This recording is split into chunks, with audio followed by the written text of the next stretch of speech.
ওপারে পৌঁছে মূর্তিটা এদিকে মুখ ফিরিয়ে লম্বা একটা হাত জলে ডুবিয়ে দিল। তারপর একটা মাছ তুলে সেটা কাঁচা চিবিয়ে খেয়ে ফেললো। বুঝতে অসুবিধা হলো না যে একটা পেট রাতের অন্ধকারে মাছ খেতে বেরিয়েছে। আঁধারে এখানে ঠাওর হয়নি, তাও তখন বুঝছি এটা তো কালীদহ গিয়া। এই কালীদহে এক মাঝে ডইবা গিয়াছিল, একজন ময়রা ছিল, আর তারই তো মাঝে মাঝে দেখা যায় মাছ খাইতে আসে।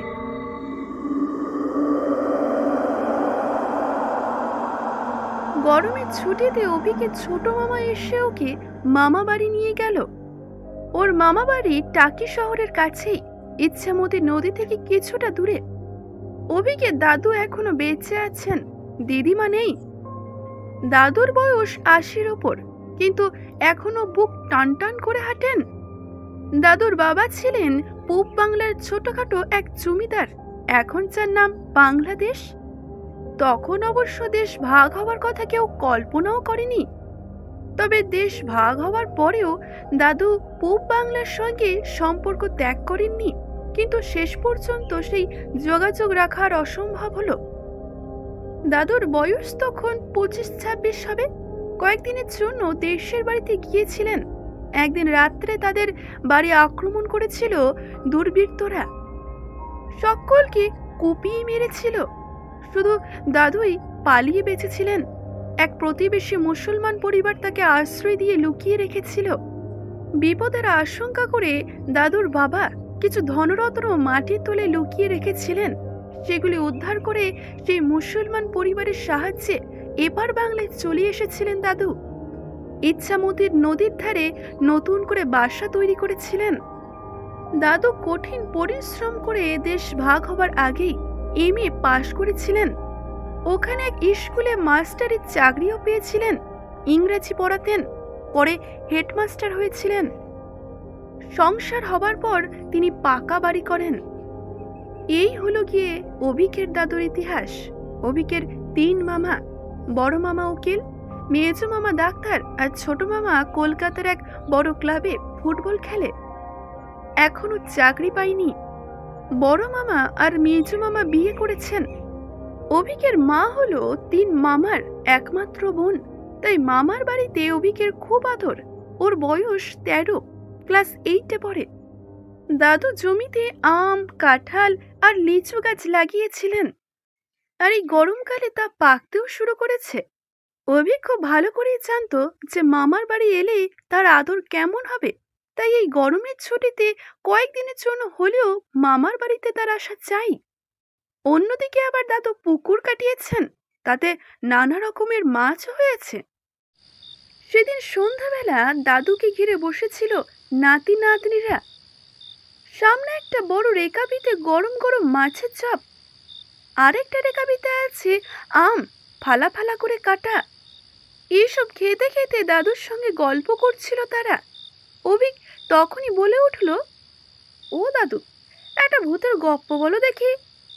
দাদু শুনেই টান টান হয়ে বসলেন। বললেন, ভূতের গল্প শুনবে? ভয় পাবি না তো? সকলে মিলে বলে উঠল, আরে না না। দাদু বললেন, এটা কিন্তু গপ্প নয়, সত্য ঘটনা, আমার জীবনেই ঘটেছিল। তখনই সকলে দাদুর গা ঘেঁষে বসল। দাদু শুরু করে দিলেন তার গপ্প। না না, গপ্প নয়, সত্য ঘটনা। তখন আমার বয়স 17-18 হবে। বিয়ে পড়ি, কলকাতার হোস্টেলে থেকে পড়াশোনা করি। সেবার এক ছুটিতে দেশের বাড়ি যাব বলে রওনা দিয়েছি। গোয়ালন্দ থেকে আমাকে স্টিমার ধরতে হবে।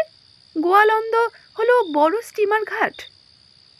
সেই দিনই আবার স্টিমারে কি একটা হয়েছিল, তাই ছাড়তেও দেরি করলো। আমি নামবো তার পাশাই। সেখান থেকে নৌকা করে যেতে হবে আমাদের গ্রামে। আমার বাবা ছিলেন জমিদার, তবে বড় জমিদার নয়। ওই আশেপাশে কয়েকটা গ্রামকে নিয়েছিল তার জমিদারি। দুপুরবেলায় ৮ আনা দিয়ে 1 প্লেট ভাত আর মুরগির মাংস খেলাম। সে মুরগির মাংসের রান্নার স্বাদ আজও যেন আমার জিভে লেগে আছে, জানিস। তার বাসায় পৌঁছতে পৌঁছতে তো বিকেলই হয়ে গেল। বাড়িতে আগে খবর দিইনি, দিলে বাবা নৌকা পাঠাতেন।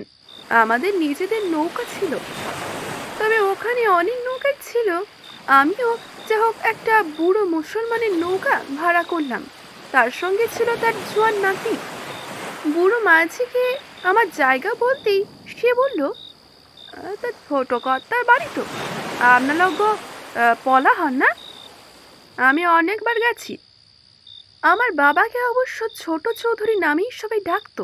ওখানে আরো জমিদার ছিলেন, কেউ বড় চৌধুরী, কেউ মেজ চৌধুরী, এভাবেই ছিল তাদের পরিচয়। আমি তখনই ঘাড় নেড়ে তাকে সায় দিলাম। সে আবার বলল, আপনাগো বুঝি বাড়িতে খবর দেন নাই? আপনাগো মাঝি আমার আজিজ মিয়া সম্বন্ধে হয় গো। আজ তোখান পথ, সন্ধ্যা হইছে, রাত হইয়া যাইবে গো পৌঁছাতে। আমি বললাম, তা হোক কিনা, তুমি চিন্তা করো না, তোমাকে ভাড়ার ওপর বকশিস দেব। বুড়ো মাঝি কি ভেবে বলল, আগে সে কথা লয় গোদা ঠাকুর, ঠিক আছে চলেন। দেখে বোঝাই যাচ্ছিল সে কিছুটা চিন্তিত। ক্রমে ক্রমে অন্ধকার নেমে এলো। আলো বলতে নৌকায় ওই একটি হ্যারিকেন লণ্ঠন। সে যে কি অন্ধকার তা বলে বোঝানো যাবে না। তার মধ্যে বুড়ো মাঝি কিভাবে চাই নৌকা চালাচ্ছে কি জানি। অবশ্য আকাশে পূর্ণিমার চাঁদ একটু হলো ঝলমল করছিল।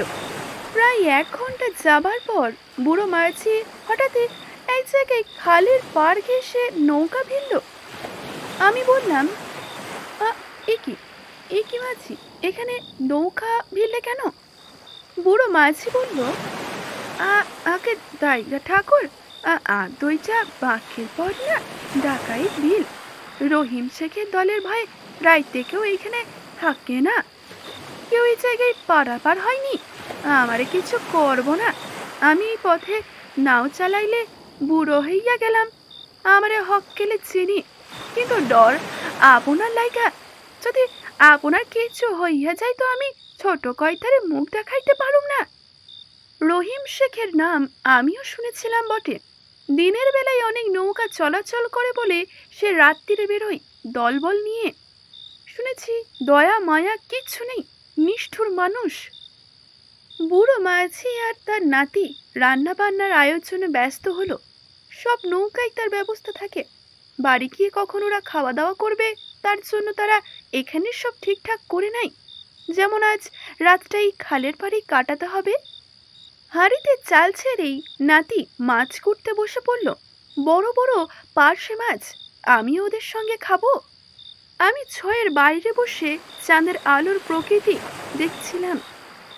হঠাৎই একটা দমকা ঠান্ডা হাওয়া এসে আমাকে কাঁপিয়ে দিল। বুড়ো মাঝিও দেখলাম কাজ থামিয়ে কোন দিকে তাকিয়ে রয়েছে। চিৎকার করে উঠল সে। তার তাকানো দিকে আমি তাকালাম। দেখতে পেলাম আমাদের নৌকা থেকে কয়েক হাত দূরে একটা ছায়া মূর্তি। চাঁদের আলো স্পষ্ট দেখা যাচ্ছে। ঢেঙ্গা ঢেঙ্গা রোগা সেই মূর্তি বড় বড় পা ফেলে খালের এপার থেকে ওপারে চলে গেল। ওপারে পৌঁছে মূর্তিটা এদিকে মুখ ফিরিয়ে লম্বা একটা হাত জলে ডুবিয়ে দিল। তারপর একটা মাছ তুলে সেটা কাঁচা চিবিয়ে খেয়ে ফেললো। বুঝতে অসুবিধা হলো না যে একটা প্রেত রাতের অন্ধকারে মাছ খেতে বেরিয়েছে। আমি তখনই রাম নাম জপ করতে লাগলাম। মাঝিরাও আল্লাহ বলে বলে প্রার্থনা করলো। আমি বোধহয় একটু জোরেই রাম নাম করছিলাম, তাই মূর্তিটা মুখ তুলে আমাদের দিকে তাকালো। চাঁদের আলো স্পষ্ট দেখতে পেলাম। কি বিভৎস মুখ তার। তারপরে সে মিলিয়ে গেল। তখনই বুড়ো মাঝি বলল, আন্ধারে এখানে ঠাওর হয়নি, তাও তখনই বুঝছি এটা তো কালীদহ গিয়া। এই কালীদহে এক মাঝি ডুইবা গিয়াছিল, একজন ময়রা ছিল, আর তারই তো মাঝে মাঝে দেখা যায় মাছ খাইতে আসে। এমন এক চাঁদনি রাতেই নাকি নাওটা ডুবিয়াই ছিল। ওরা আবার রান্নায় মন দিল। ভাত হয়ে গেছে, কড়াইতে তখন পার্শে মাছ তেলে ফুটছে, গন্ধ ছেড়েছে ভালোই। হঠাৎ করে একটা লম্বা কালো হাত শূন্য থেকে এসে ফুটন্ত কড়াই থেকে একটা মাছ তুলে নিল।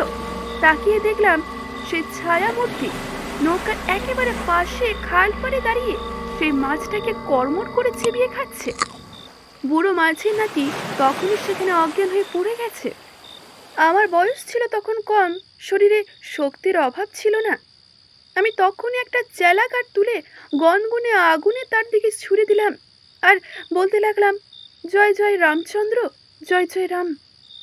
তা শুনে আমার দিকে এমন দৃষ্টিপাত করলো সেই মূর্তিটা, মনে হলো আমাকে তার দৃষ্টিতে ভস্ম করে ফেলবে। তারপরে অদৃশ্য হয়ে গেল।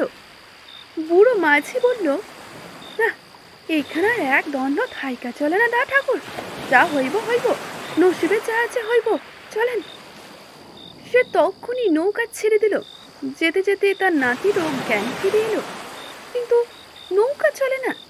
কি ব্যাপার? তাকিয়ে দেখি পেছন দিকে একটা লম্বা কালো হাত নৌকাটাকে ধরে আছে। নৌকা এতটুকু নড়ছে না। বুড়ো মাঝি তখনই চেঁচিয়ে বলল, ওরে, কড়ার মাছগুলোকে দিয়া দে, নাহলে নৌকা ছাড়বি নিও।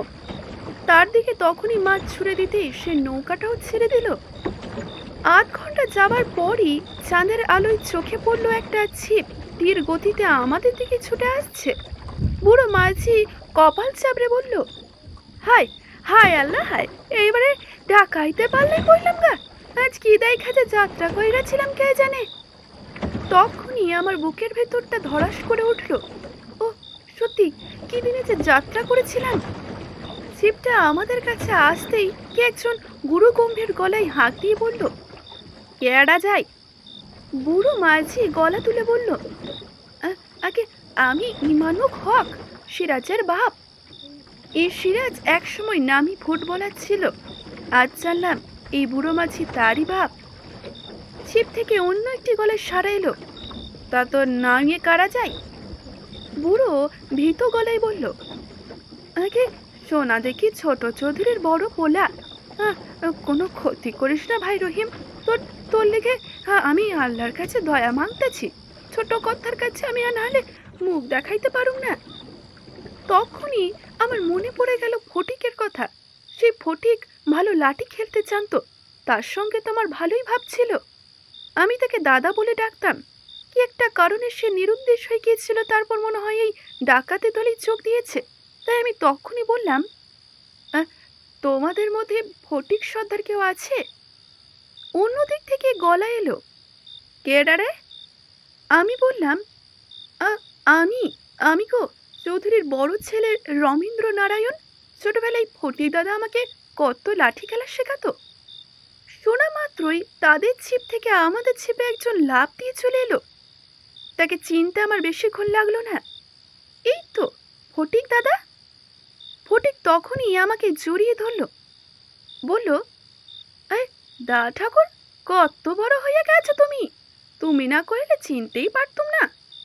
তা বুড়া মাঝি, তোমার কি কোনো খেয়াল নেই যে এতদিন নৌকা চালাইছ, রাত্রে এইদিকে যাওয়া কত বিপদ? বুড়ো মাঝি তাকে সব বলতেই সে বলল, বাবা গো, খুব বাইচা গেছো আজ। তা তোমাদের পেটে কিছু পড়ে নাই মুচ্ছি? খুব কষ্ট হইতেছে না, মুখ সইকা গেছে। আমি ফটিককে বললাম, না না, আমার কষ্ট হচ্ছে না। সে আমাকে ধমকে বলল, চুপ করো তুমি, আমাকে তো খাওনে পাট চইকা গেছে অনেকক্ষণ, কিছুই তো লাই, থাকুনের মধ্যে ওই চিড়া আর গুড়। সে খিদে পেটে তাই অমৃত লাগলো। ফটিকটা আমাদের তারপর অনেকটা পথ এগিয়ে দিয়ে এলো, যাতে কোনো বিপদ না হয়। ওরা বিদায় নেবার পর আমার কাছে যা ছিল ওই 50 টাকা মতো, তাই ওদের দিলাম। এখনকার দিনে এই 50 টাকা 1000 টাকার সমান। কিন্তু ওরা টাকাটা নিল না, উল্টে আমাকে ধমক দিল যে আমি আর কথা বলতে পারলাম না। সে রাতের কথা আমি জীবনেও ভুলতে পারবো না, বুঝলে দাদু ভাইরা। এখানে শেষ করছি আজকের গল্পটি। আজকের গল্পটি যদি ভালো লেগে থাকে অবশ্যই একটি লাইক করবেন, শেয়ার করবেন এবং কেমন লাগলো জানাতে ভুলবেন না। ধন্যবাদ।